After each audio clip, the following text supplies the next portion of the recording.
Christians shall follow a false prophet, and they shall wear the mark of the beast. I think I'm paraphrasing that one, but we'll get to it in a second here. Look, what's today? July 15th. July 15th, 2024. 33 years ago today. This is what we call my oath day. How? Any way you want, sir. It's the day I pledged my oath to the Constitution, July 15th, 1987, that was actually. So yeah, you have to throw 37 years ago today, I suppose. I did that, and I upheld it as long as I felt I needed to, and never had to say no while I had made my promise. Whilst, rather.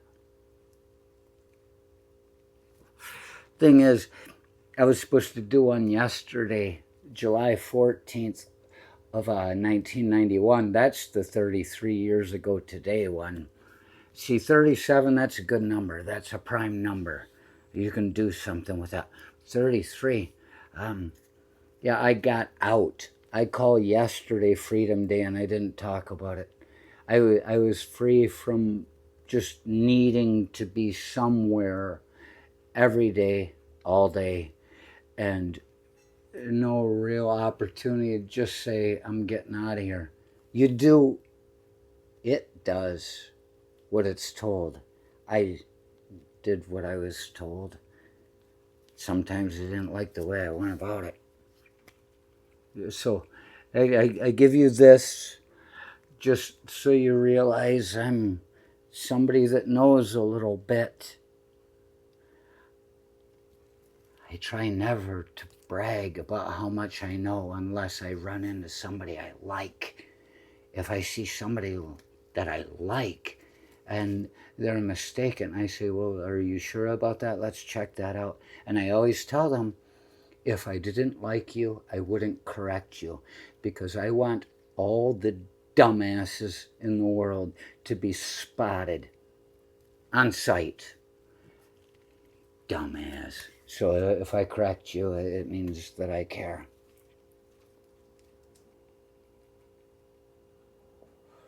Interesting thing. We're getting ready to get into something here. But I just spoke to one of my oldest standing friends, longest standing friends, and I'm not sure how he thinks about me anymore. But it's been coming in the last couple of years. And he sent me a picture of somebody he knew with the mark of the beast on it. That poor guy sitting there on that hat there. See, this guy, I know he had one a couple of years ago. I was surprised that they never took off. But you see, now I know that he's all over in depth, because it's only in the last couple of weeks the black hat came out. They were pushing it with him doing that. So they're wearing the mark of the beast as they follow a false prophet. And I'm not going to say I'm not allowed to speak of it.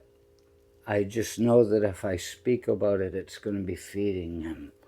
And so we just go along a conversation at this point, and it's so sad, where every once in a while I have to send a secret message in one of my replies to let him know, hey, you're getting a little bit too close right now.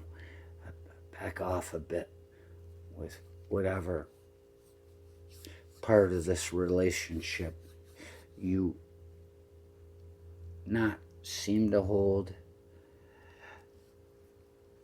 more that you want to hold.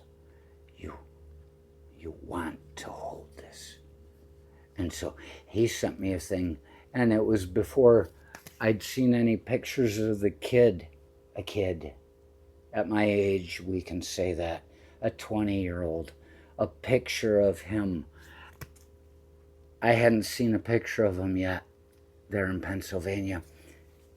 But the thing is, this guy I know, he made a joke. He said, "Did you see the picture of the dude?" He said, "Total libtard," with an exclamation point, and I think he laughed after that. And I thought, do you call your son a libtard? Because I know enough about his son that I'm pretty sure he fits all the standards of somebody that needs to be called a libtard. I haven't said any of these things. I'm trying to hold a demeanor which allows him to understand how I feel about the situation so that we don't have to, because I feel like I'm being targeted, triggered. He wants me to say something that he's not going to like. He has no idea how many things I have that I don't say. This is a loving friendship. And if it's dying, well, it's the kind of thing where you come to understand our whole lives growing up. I was born in 1969. My whole life growing up, you hear here and there, how could brothers kill brothers in the Civil War? It's that type of thing. If friends can turn on each other that easily, the best of friends, well, we're living through it now. And if you write a story about it, $30,000. But the point is, because he made that, I directly looked and I saw the things they said about this kid, Republican, registered from the time he was 18, grew up conservative. They call him a loner. They like that word. I'm like, he's not a loner. He was alone. The way the kids described him as getting beaten and bullied constantly, day in, day out. He didn't have an older brother like me to fucking scare off all the other bullies. I was my second brother's. He'd throw me in lockers, and I think he figured it out really soon that when I'd be in the locker, I would just comply. He and his buddies throw me in a locker and slam it shut, but there were no locks on him at the time unless you had a padlock on it. And I know how to open it up from the inside, so I'd just sit there and then open the door and go to class. I had an easy time as a freshman with my most scared man in Gaylord being my second brother. He couldn't hurt me because he wouldn't want to face my mother when he got home. So I was in a good place. This kid had nobody to fucking cover him. He's straight out of a Stephen King novel, Where Carrie Came From. Stephen King says he took that from a girl he went to fucking high school with. Watch this girl, this poor girl, just from a dirty family that's ultimately highly Christian, and there's a huge crucifix inside the trailer. When Stevie brings some stuff and delivers it, and he's looking around and he realizes that that's this girl from school's home, and he's looking at all the religious artifacts. I mean, if you've got that many 10 Commandments on the wall in your own fucking home, why do you need them at school? Are you going to spend taxpayer dollars on that, or are the fucking teachers going to donate them? And so this girl, one Christmas, he said about her, these mean girls that would beat on her and pick on her, like what's happened to them. I'm not trying to make them okay. I'm just looking at the situation. Giving you an analogy that is based on real affairs. So it's not just a correlation. It may not be a causation, but it's a realization. These things suit each other. He said the one year at Christmas, Stephen King said about this girl that he wrote Carrie after, she showed up and she had gotten new clothes like they did at every Christmas every year, but she was like a teenager or something. She had her hair done. She came in and she was just looking beautiful. And it lasted for less than a day. All the mean girls attacked her and started picking on her and shit. And throughout the year, he said that one time he ever saw her look happy was that she felt good about herself. But then somebody came along and wouldn't allow them to feel that way anymore. That poor girl. And through the year, as her new clothes, Christmas clothes that she had to wear every day to school, became threadbare and her hair was less taken care of, he said he saw her die. And the thing is, she probably would have been, this is my opinion, that he might think or agree with or not to have wanted to have said, but it may be that if she had died that year, it would have been better for her, because after high school he ended up getting married. She married some guy, had a couple kids, and then committed suicide. That was like 4 or 5 years more of just suffering, and then you put a couple more kids on the planet to be raised by a poor father who probably beat her. So this, you want to imagine why it is maybe a kid did this that's a white Pennsylvanian Republican.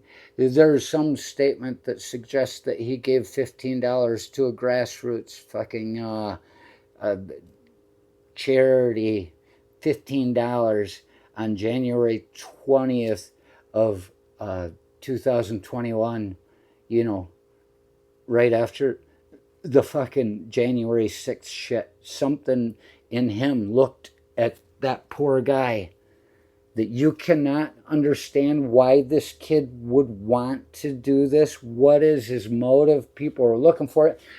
Most of them aren't even looking for a motive. They're like, we'll just make one up. Here's your fucking motive. From what I understand, this kid went through his fucking entire existence, an intelligent kid who they said would hang out with around the kids with the MAGA caps. That doesn't mean he was their friend. They were beating him too. This kid that tried to believe in something had never voted in a presidential election in his life. He missed his one chance later this year by trying to vote with a...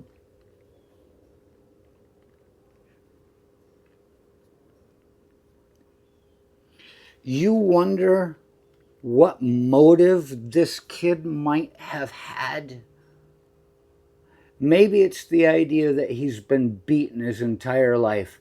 And when he saw that poor guy, he thought, well, maybe that's a strong man that can fucking take care of me and protect me. And then he sees how he works, and he sees him over these last few years, the way he talks. He says, that fucker's the biggest bully of them all.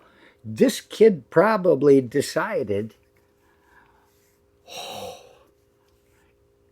if this guy's even allowed to get in there, he's going to give back the benefit, the ability, the urge, the allowance of the rage all the bullies have been holding inside all these years. It seems to me, if you wanted to find a motive, when you look into his background from just what they're giving us, he might just not have wanted another bully.